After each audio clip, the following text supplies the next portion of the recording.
ಶಿವರಾತ್ರಿ ಮಹಾತ್ಮ್ಯ. ನಮ್ಮ ಹಬ್ಬಗಳೆಲ್ಲ ತಿಥಿಗಳ ಅಥವಾ ನಕ್ಷತ್ರಗಳೊಂದಿಗೆ ಸಂಯುಕ್ತವಾಗಿರುತ್ತವೆ. ಕೆಲವು ಹಬ್ಬಗಳಿಗೆ ತಿಥಿಗಳು ಮುಖ್ಯವಾಗಿದ್ದರೆ ಇನ್ನು ಕೆಲವು ಹಬ್ಬಗಳಿಗೆ ನಕ್ಷತ್ರಗಳು ಮುಖ್ಯವಾಗುತ್ತವೆ. ಈ ಲೆಕ್ಕದ ಪ್ರಕಾರ ಮಾಘ ಮಾಸದ ಬಹುಳ ಚತುರ್ದಶಿ ದಿನ ಮಹಾಶಿವರಾತ್ರಿಯನ್ನು ಆಚರಿಸಲಾಗುತ್ತದೆ. ಪ್ರತಿಯೊಂದು ತಿಂಗಳಲ್ಲಿಯೂ ಬರುವ ಶಿವರಾತ್ರಿಯನ್ನು ಮಾಸ ಶಿವರಾತ್ರಿ ಎಂದು ಕರೆಯುತ್ತಾರೆ. ಪ್ರತಿ ಮಾಸದ ಅಮಾವಾಸ್ಯೆಯ ಮುನ್ನೊಂದು ದಿನ ತ್ರಯೋದಶಿ ಮತ್ತು ಚತುರ್ದಶಿ ಒಟ್ಟಾಗಿ ಬೀಳುವ ದಿನವನ್ನು ಮಾಸ ಶಿವರಾತ್ರಿ ಎಂದು ಪರಿಗಣಿಸುತ್ತಾರೆ. ಇಲ್ಲಿ ಇನ್ನೊಂದು ವಿಷಯವಿದೆ. ಮಾಘ ಬಹುಳ ಚತುರ್ದಶಿ ದಿನ ಅರ್ಧರಾತ್ರಿವರೆಗೆ ವ್ಯಾಪಿಸಬೇಕು. ಆ ಸಮಯದವರೆಗೆ ಚತುರ್ದಶಿ ಉಳಿಯದೆ ಅಮಾವಾಸ್ಯೆಗೆ ಪ್ರವೇಶಿಸಿದರೆ ಹಿಂದಿನ ದಿನವೇ ಮಹಾಶಿವರಾತ್ರಿಯಾಗಿ ಪರಿಗಣಿಸಲಾಗುತ್ತದೆ. ಈ ಲೆಕ್ಕದ ಪ್ರಕಾರ ಮಹಾಶಿವರಾತ್ರಿ ಯಾವ ದಿನಕ್ಕೆ ಬೀಳುತ್ತದೆ ಎಂಬುದನ್ನು ನಿರ್ಧರಿಸಲಾಗುತ್ತದೆ. ಧರ್ಮಸಿಂಧು ಗ್ರಂಥದಲ್ಲಿ ಹೇಳಿರುವಂತೆ ಮಹಾಶಿವರಾತ್ರಿ ಮಂಗಳವಾರದಂದು ಬಂದರೆ ಅದಕ್ಕೆ ಅಪಾರ ಮಹತ್ವವಿದೆ. ಶಿವರಾತ್ರಿ ವ್ರತದ ಮುಖ್ಯ ನಿಯಮಗಳು. ಶಿವರಾತ್ರಿ ದಿನ ಅನುಸರಿಸಬೇಕಾದ ಮುಖ್ಯ ನಿಯಮಗಳು 2. ಪೂರ್ವಾಹ್ನ ಹಗಲಲ್ಲೇ ಉಪವಾಸ ಮಾಡುವುದು, ರಾತ್ರಿ ಜಾಗರಣ ಮಾಡುವುದು, ಶಿವಪೂಜೆ, ಶಿವನಾಮಸ್ಮರಣ ಅತ್ಯಂತ ಮುಖ್ಯ. ಈ ವ್ರತದ ಪ್ರಕಾರ ಶಿವನಾಮಸ್ಮರಣೆ ಮಾಡುವ ವ್ಯಕ್ತಿಗಳು ಅನೇಕ ಪುಣ್ಯಗಳನ್ನು ಪಡೆಯುತ್ತಾರೆ. ಈ ವ್ರತವನ್ನು ಮಾಡುವ ಎಲ್ಲ ಜಾತಿಯವರು ಅರ್ಹರಾಗಿದ್ದಾರೆ.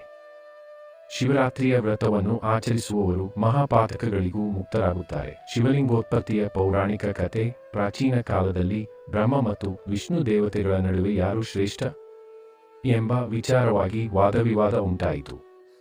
ಇಬ್ಬರೂ ತಾವು ಶ್ರೇಷ್ಠರ ಎಂದು ಒಬ್ಬರಿಗೊಬ್ಬರು ಸಾಬೀತುಪಡಿಸಲು ಹೊರಟರು.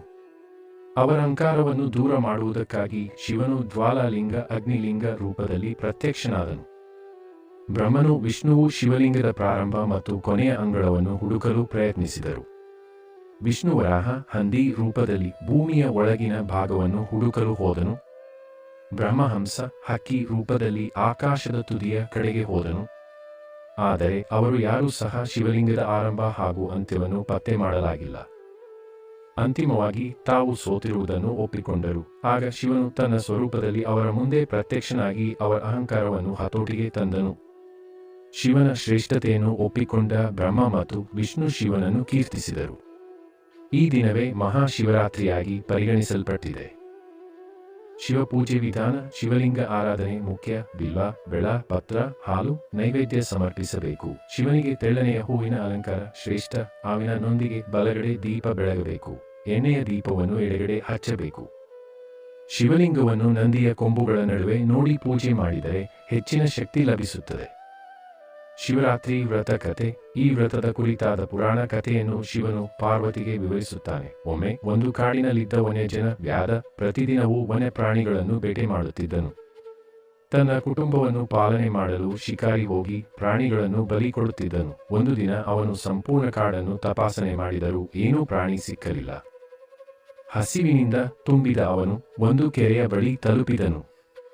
ಈ ತೀರ್ಥಕ್ಕೆ ಮೃಗಗಳು ಬರುವುದಿಲ್ಲವೇ ಎಂದು ಕಾದು ನೋಡಲು ಸಮೀಪದ ಮರದ ಮೇಲೆ ಹತ್ತಿದನು. ಅವನು ಮರದ ಎಲೆಗಳನ್ನು ಹಾಳೆಯುತ್ತಿದ್ದನು. ಹಾಗೆಯೇ ಕೆಳಗೆ ಇರುವ ಶಿವಲಿಂಗದ ಮೇಲೆ ಅವು ಬೀಳುತ್ತಿದ್ದವು. ಈ ರೀತಿಯಲ್ಲಿ ಅವನು ತಿಳಿಯದೆ ಶಿವನಿಗೆ ಬಿಲ್ವಪತ್ರ ಪೂಜೆ ಮಾಡಿದನು. 4 ಜಾಮುಗಳು ಕಳೆದವು. ಒಮ್ಮೆ ಅವನ ಮುಂದಕ್ಕೆ ಒಂದು ಜಿಂಕೆ ಬಂತು. ಶಿಕಾರಿ ಅದನ್ನು ಬೇಟೆಯಾಡಲು ಹೋಗಿದಾಗ ಜಿಂಕೆ ಮಾತನಾಡಿತು. ನಾನು ಗರ್ಭಿಣಿ. ನನ್ನ ಮಗುವನ್ನು ಜನ್ಮ ಕೊಟ್ಟು ಬರುವವರೆಗೆ ದಯವಿಟ್ಟು ನನ್ನನ್ನು ಬಿಡಿ. ಅವನು ಅದನ್ನು ಬಿಡಲು ಒಪ್ಪಿಕೊಂಡನು. ನಂತರ ಇನ್ನೊಂದು ಜಿಂಕೆ ಬಂತು. ಅದು ಸಹ ನಾನು ನನ್ನ ಕುಟುಂಬವನ್ನು ನೋಡಿಕೊಂಡು ಬರುತ್ತೇನೆ ಎಂದು ಅವನನ್ನು ಮನವಿ ಮಾಡಿತು. ಅದನ್ನು ಸಹ ಬಿಡಲು ಒಪ್ಪಿಕೊಂಡನು. 3ನೆಯ ಪ್ರಾಣಿಯು ಬಂದಾಗ ಅದು ನನಗೆ ಜೀವ ಉಳಿಸುವ ಆಸೆ ಇಲ್ಲ, ನನ್ನನ್ನು ಬೇಟೆಯಾಡಬಹುದು ಎಂದು ಹೇಳಿತು. ಆದರೆ ಈ ಬಾರಿಯೂ ಶಿಕಾರಿಯ ಮನಸ್ಸು ಬದಲಾಯಿತು. ಹೇಗೆ ಜಿಂಕೆಗಳು ಪ್ರಾಮಾಣಿಕವಾಗಿ ಬದುಕಲು ಒಳ್ಳೆಯದನ್ನು ಮಾಡುತ್ತವೆ, ನಾನು ಹಿಂಸಾ ಮಾಡುತ್ತಾ ಬದುಕುತ್ತಿರುವೆ ಎಂದು ಪ್ರಶ್ನಿಸಿದನು. ಅವನು ತಕ್ಷಣ ಬೇಟೆ ವೃತ್ತಿಯನ್ನು ತ್ಯಜಿಸಿದನು, ಶಸ್ತ್ರಾಸ್ತ್ರಗಳನ್ನು ಬಿಸಾಕಿದನು ಮತ್ತು ಶಿವನ ಆಶ್ರಯಕ್ಕೆ ಸೇರಿದನು. ಈಗ ಆಕಾಶದಿಂದ ಪುಷ್ಪಗಳ ಮಳೆ ಸುರಿಯಿತು.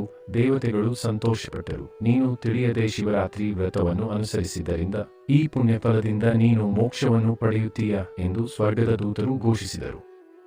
ಅವನನ್ನು ಸಶರೀರವಾಗಿ ಸ್ವರ್ಗಕ್ಕೆ ಕರೆದೊಯ್ದರು. ನಕ್ಷತ್ರಗಳೊಂದಿಗೆ ಈ ಕಥೆಯ ಸಂಬಂಧ. ಶಿವನು ಪಾರ್ವತಿಗೆ ವಿವರಿಸಿದಂತೆ ಈ ವ್ಯಕ್ತಿಯು ತಾನು ಬಿಟ್ಟ ಪ್ರಾಣಿಗಳೊಂದಿಗೆ ಮೃಗಶಿರ, ಮೃಗಶೀರ್ಷ ನಕ್ಷತ್ರ ರೂಪದಲ್ಲಿ ಜನ್ಮ ಹೊಂದಿದನು. ಹತ್ತುಳೆ ಬಲವಾದ ನಕ್ಷತ್ರವೆಂದೇ ಗುರುತಿಸಲ್ಪಟ್ಟಿದೆ. ಶಿವರಾತ್ರಿಯ ಮಹಿಮೆ: ಶಿವರಾತ್ರಿ ಎಂದು ಉಪವಾಸ ಮಾಡಿದರೆ ಪುಣ್ಯ ಲಭಿಸುತ್ತದೆ.